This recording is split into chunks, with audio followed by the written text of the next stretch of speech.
catch up with the quasi-finished product. The Nurgle tower, the plague tower. So the cannons are on. We've plated the front. The front, of course, is metal. So we kept it smooth and put some plates on to simulate, you know, added pieces of metal. At the bottom here, we've got our device that chews up everything in its path. So now these, and this, and the cannons, and the whole body is going to get some epoxy putty put on it so that we can start to Nurgleize it. Show you what we did the pus tanks. So, oh, by the way, it actually rolls. That was my son's idea. Okay, let's make it a moving tank, so it actually does turn. So, as I said, we made the wheels. The base of the wheels is a piece of PVC, and then filled it with pink styrofoam, and of course cut out individual planks, front and side. And the back is actually a solid piece of wood. Okay, the tanks are another piece of piping.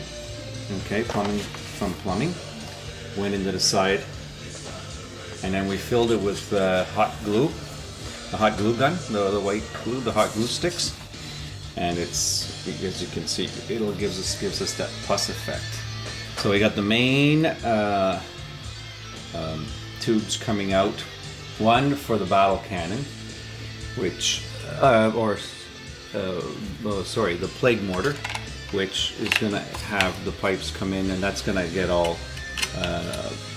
It's going to have a plate back here made out of the epoxy plast. It turns, so it's on a base that can turn. And we've got a hatch in there, and then the walls are all done. These are the exhausts, as you can see, which we're going to add in a couple of pieces here to give it a better effect as such. And we got some creatures trying to get themselves out of the back. So that's what it looks like from behind.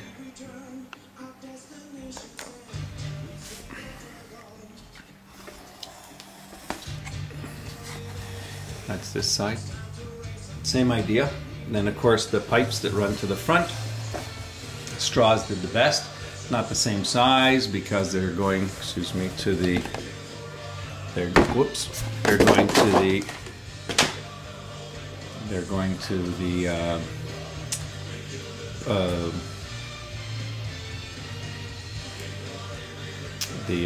plague cannon, is that what they call it? And this is going to be modded all up to be the emblem of the Nurgle, the sign, and then there you got the demolisher cannons, and we got some bits, and we got some parts that we took off the land ray or the defiler, etc. So this is how it's shaping up to be. Okay, so wanted to get it on film before we actually did the painting of it, because then I think it'll transform it quite a bit. So there you go. Oh, and on this plate of wood here, we're going to put a face, a Nurgled face is going to go get applied against there. So there, I'll film it again before it's painted, but with all the epoxy done and epoxy plast done, so that you get a good sense of what it's going to look like. All right. That's it.